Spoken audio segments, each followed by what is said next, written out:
Hi, I'm Lily, and I'm 31 years old. I just got married to Larry, who is 9 years older than me. But let's go back a little, shall we? Let me tell you about the day Larry and I first met. It was at one of those fancy garden parties our parents loved to host. I was 20, just out of high school, and Larry was 29, the new rising star at his father's company. I remember him walking up to me with a glass of champagne in his hand. "Lily Wright?" he asked, his voice smooth as silk. "I've heard a lot about you." I blushed, unsure of what to say. "And you're Larry. I've heard a lot about you too," I replied. He laughed, a sound that made my heart skip a beat. "Hopefully all good things," he said. We spent the rest of the evening talking, laughing, and, to my surprise, connecting in a way I hadn't expected. That night, our parents saw us together and started thinking about us getting married. It took a few more years, but eventually their plan worked out. Before we got married, we signed a prenuptial agreement. It was straightforward. If one of us cheated, the other could end the marriage and walk away with $7 million. I had no intention of cheating, so I signed it without a second thought. I remember the day we signed that agreement. My dad, a man of few words, but with a big heart, looked at me with concern. "Are you sure you're okay with this, Lily?" he asked, his voice steady but with a hint of worry. "Dad, it's fine," I reassured him, giving him a quick hug. "I trust Larry and he trusts me. This is just a formality." Larry was there too, and he was the one who insisted on signing the paper. "I don't want you to feel pressured, Lily," he said, his voice sounding a bit tense. "If you're not comfortable with this, we can talk about it more." But I just shook my head and smiled at him. "Larry, I'm fine with it," I said. "I trust you," I said. He seemed relieved and gave me a warm smile. "And I trust you, Lily," he replied. That was the beginning of our journey together. We got married in a grand ceremony that everyone talked about. I was excited about starting this new chapter in my life, completely unaware of the storm that was on the horizon. After the wedding, we moved into a beautiful house just outside the city. It felt like a dream come true living with Larry and waking up next to him every morning. He was sweet, caring, and for a while, everything seemed perfect.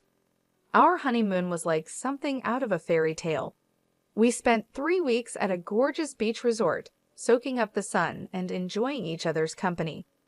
But when we returned home, things began to change. Larry became a different person, distant, always lost in thought. He started coming home late from work and would go straight to bed without even saying goodnight. We began sleeping in separate rooms, eating at different times, and barely talking to each other. One day, I decided to confront him. "Larry," I said, trying to keep my voice steady, "what's going on? You've been acting strange ever since we got back from our honeymoon." He looked at me, his eyes no longer filled with the warmth they once had. "I've just been busy with work, Lily," he replied, avoiding eye contact. "But we hardly talk anymore," I continued. "We're living like strangers in our own home." He sighed, running his fingers through his hair. "I know, Lily. I'm sorry. I'll try to make more time for us." But nothing changed. In fact, things got worse. Larry started coming home even later, sometimes not until the early morning. He stopped eating with me, and we barely saw each other. I began to have doubts. Was he seeing someone else? The thought made me feel sick, but I couldn't ignore the signs. I decided to confront him again. "Larry," I said one night when he came home late, "are you seeing someone else?" He looked shocked by my question. "What? No, Lily, I would never do that to you." "Then why are you always out? You never spend time with me," I said, tears filling my eyes. "I told you it's just work," he said firmly. "I'm not cheating on you, Lily." But I couldn't shake the feeling that something was wrong. Larry was not the same man I had married. He was distant, cold, and seemed to be hiding something. I didn't know what to do. I loved Larry, but I couldn't keep living like this. I decided to start investigating. If Larry wasn't going to tell me what was happening, I needed to find out for myself. I began by checking his phone when he was in the shower. I felt guilty for invading his privacy, but I was desperate for answers. I didn't find any suspicious messages or calls, but I did find something that made my heart sink. Larry had been searching for apartments. Was he planning to leave me? I confronted him about it. Larry, why are you looking for apartments? Are you planning on leaving me? He looked shocked. No, Lily, I was just looking. I wasn't planning on leaving you. Then why were you looking? I asked, my voice trembling. I don't know, Lily, he said, barely whispering. I just need some space. One day, I decided to talk to my mom about it. She's always been my support, the person I turn to when things get tough. Mom, I said, I don't know what to do. Larry has changed. He's not the same person anymore. My mom listened, concern written all over her face. Lily, she said, you're both still adjusting. You're newlyweds. It takes time to build a life together. I wanted to believe her, to think that this was just a phase and that things would get better. But deep down, I knew there was more to it. Larry was hiding something. I could feel it. I tried to push the feeling away, tried to convince myself that Mom was right, but the nagging voice in the back of my mind wouldn't go away, constantly reminding me that something was off. 3 weeks later, I gathered my courage and approached Larry. I need a job, I said, looking him in the eye. He seemed surprised. You want to work? He asked, raising an eyebrow. I nodded. Yes, I need to do something, Larry. I can't just sit at home all day. He thought for a moment, then said, I can offer you a job at my foundation. We help kids in tough situations. Would you be interested? I was surprised. Larry's foundation was well known for its work with children, and I had always admired what they did. Yes, I said without hesitation. I'd love to.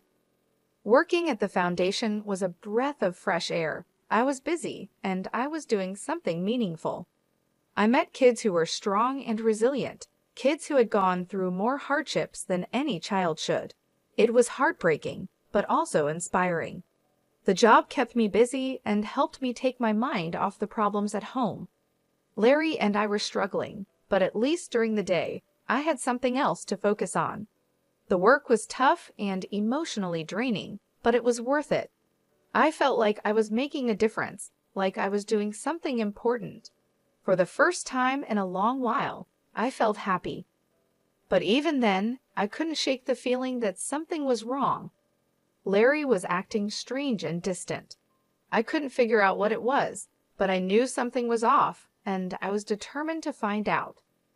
With a heavy heart full of questions and doubts, I decided to hire a private detective. I needed to know if Larry was cheating on me. It wasn't just about my pride. It was about my peace of mind. I couldn't live with constant uncertainty, always wondering what had gone wrong. There was also the prenup we signed before getting married. If Larry was cheating, it wouldn't just be a betrayal, it would be a costly mistake. I found a detective agency in the city run by a man named Tyler. He was an ex-cop, a seasoned veteran with a sharp eye and a no-nonsense attitude. I told him my story and my suspicions. He listened, his face expressionless. I'll do my best, Lily, he said when I finished, but I can't promise anything. If your husband is cheating, he's doing a good job of hiding it. I nodded, understanding. I just need to know, Tyler. One way or another, I need to know. I remember the day he came back to give me his report. His face was serious, his eyes filled with sympathy. I'm sorry, Lily, he said. I couldn't find any evidence that your husband is cheating on you. I felt a strange mix of relief and disappointment. Part of me was glad that Larry wasn't cheating, but another part of me was frustrated. If he wasn't cheating, then why did he leave? What was he hiding? Are you sure, Tyler? I asked, my voice barely above a whisper. There's nothing at all. Tyler shook his head. I'm sorry, Lily. I know this isn't what you wanted to hear. I thanked Tyler and paid him for his services. As I watched him leave, I felt a deep sense of loss. I was back where I started, with more questions than answers. One day, while I was working at a charity event, a new guy walked in. His name was John. He was handsome, with a smile that could light up the room. He was smart, with a quick wit and sharp mind. He was funny, with a sense of humor that made everyone laugh. He looked like a famous actor, with his chiseled features and striking good looks. In short, he was my ideal man. But despite being drawn to John, I couldn't shake off a feeling of unease. His arrival seemed too perfect, too convenient. I couldn't help but think about Larry and our prenup. If I was caught cheating, I'd have to pay a huge sum of $7 million. Could John be a trap set by Larry to catch me? I decided to hire Tyler, the private detective I had used before. I asked him to investigate John and see if he had any connections to Larry. Tyler agreed to take the case and started digging into John's past and connections. He followed him, watched his movements and interactions. Tyler was thorough, leaving no stone unturned.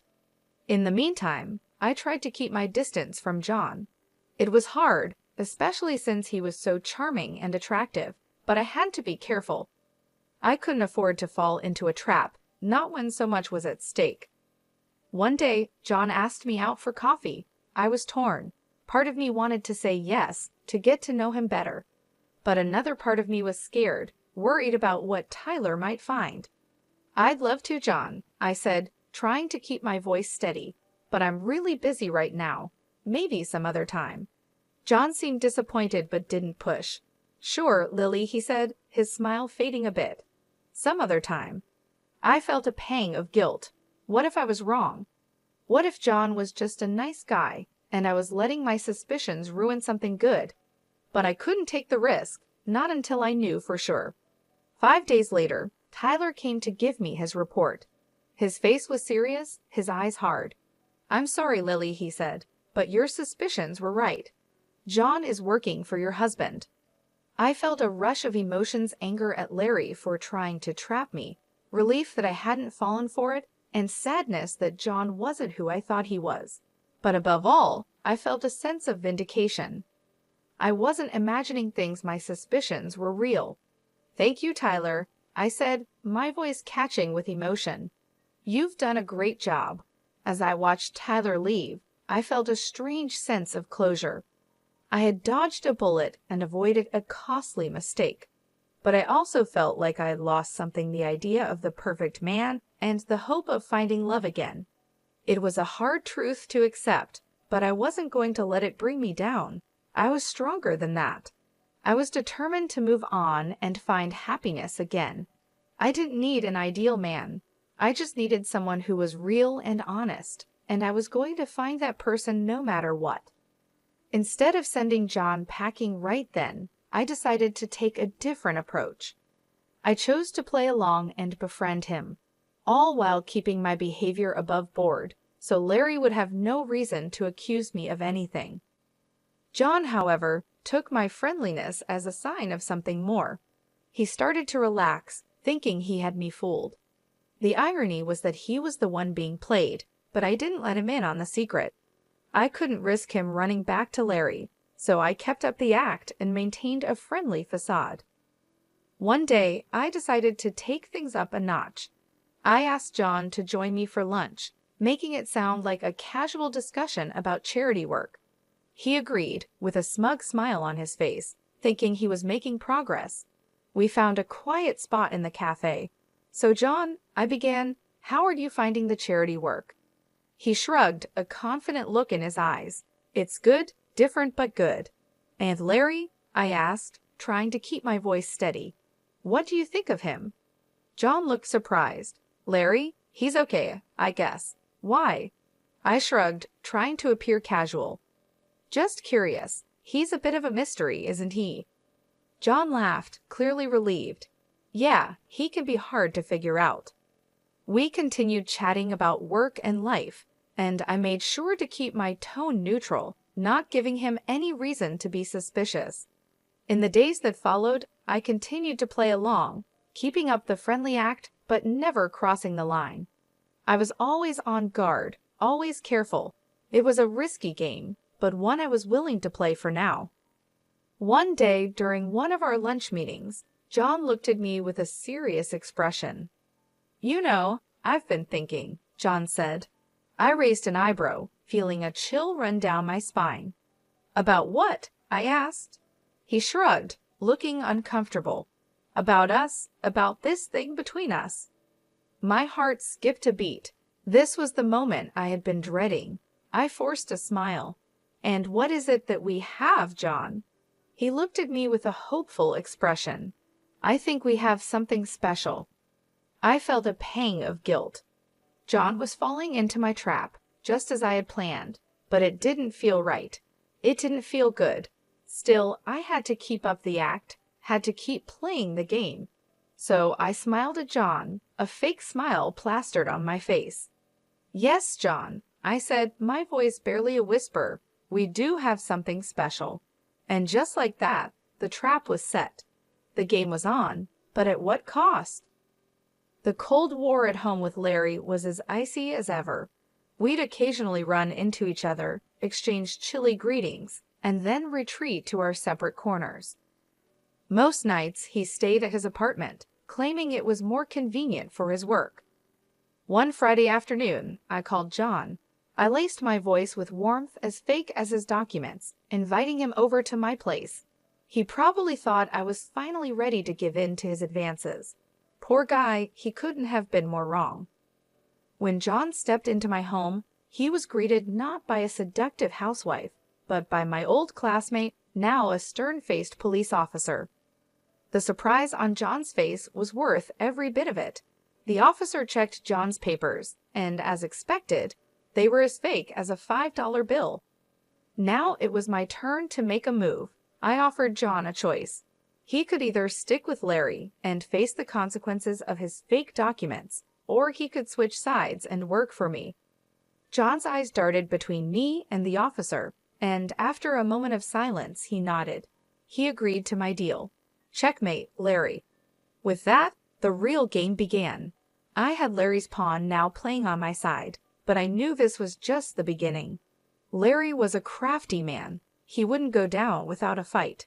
In the days that followed, I kept a close watch on John. Despite his agreement, I knew I couldn't fully trust him.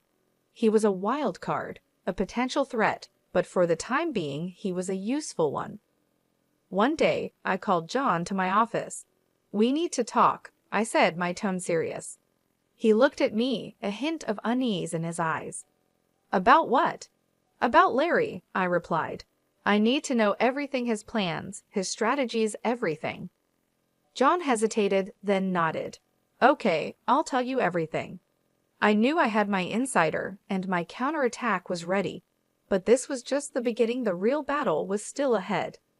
Larry wouldn't go down without a fight, and I had to be prepared. This wasn't just a game anymore. It was war, and in war, there are no rules, only survival. Days turned into weeks, and I was getting anxious. I wanted to confront Larry, to show him I wasn't the pushover he thought I was. Tyler, who I turned to again, gave me some advice. "Push Larry," he suggested. "Make him think you've fallen into his trap." It was a gamble, but I was ready to play the game. So John and I staged a photo shoot. We posed in ways that could be seen as compromising, like proof of an affair, but we were careful. We kept the original photos, where everything was as innocent as a Friday school picnic. Once the photos were ready, I handed them to John. "Give these to Larry," I said, passing him the envelope. "Let him draw his own conclusions." John looked at me, concern on his face. "Are you sure about this?" he asked. "Once you start this, there's no going back."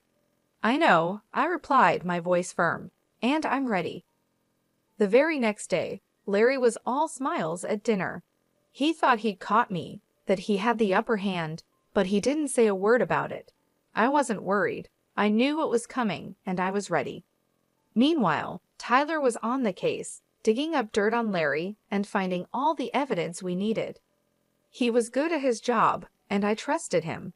Finally, Tyler called me. "Larry's relaxed and has let his guard down," he said, his voice full of satisfaction. "I've got him. I've got all the proof photos, videos, everything." I felt a surge of excitement. Good, I said, a smile spreading across my face. Let's bring him down. But I didn't confront Larry, not yet. I wanted him to think he was winning. I wanted to see the look on his face when he realized he'd been played. So I waited. I played the part of the dutiful wife, biding my time until Larry made his move. I knew what was coming, and I was ready. The clock was ticking towards the family dinner. I knew this was at the showdown. Strangely, I felt calm. I was ready. The dinner was at Larry's parents' luxury mansion, a huge estate that screamed old money. Larry was there, of course, playing the role of the perfect son and husband. But I knew the truth, and soon everyone else would too. We were halfway through the main course when Larry cleared his throat and stood up, a smug smile on his face. "I have something to say," he announced, looking straight at me. He pulled out a set of photos of me with John and tossed them on the table like he was holding a winning hand. "Proof," he said, his voice full of triumph, "of my wife's infidelity." The room went silent. I could feel everyone's eyes on me, but I didn't flinch. I was ready for this. I calmly stood up and met Larry's gaze. "Yes," I said, my voice steady. "I know this man, but he's not my lover. He's an actor hired by you, Larry, to frame me." I pulled out my phone and pressed play. The room filled with John's voice, confessing everything. Larry's smile faded, and his eyes widened in shock, but I wasn't done. I pulled out my own set of photos and videos evidence of Larry's affairs. I tossed them on the table. "What about these, Larry?" I asked, my voice cold. "Can you explain them?" Larry stammered, trying to deny it, but the evidence was undeniable. His parents' faces turned to stone. My parents, who had been quiet until now, finally spoke up. "You ungrateful brat," my father roared at Larry. "We trusted you with our daughter, and this is how you repay us." Larry's mother was in tears. "How could you, Larry?" she sobbed. "How could you do this to us?" to her. The aftermath was swift. We divorced. Larry's parents, furious at their son's deceit, fired him from their company. His reputation was in ruins. As for me, I walked away with $7 million in compensation. Now, Larry is jobless, scrambling to piece his life back together, while I'm free. I'm enjoying the peace and quiet, the freedom from him. I won. I took on Larry and won. I outsmarted him and played his own game better than he did. And it feels good. It feels right.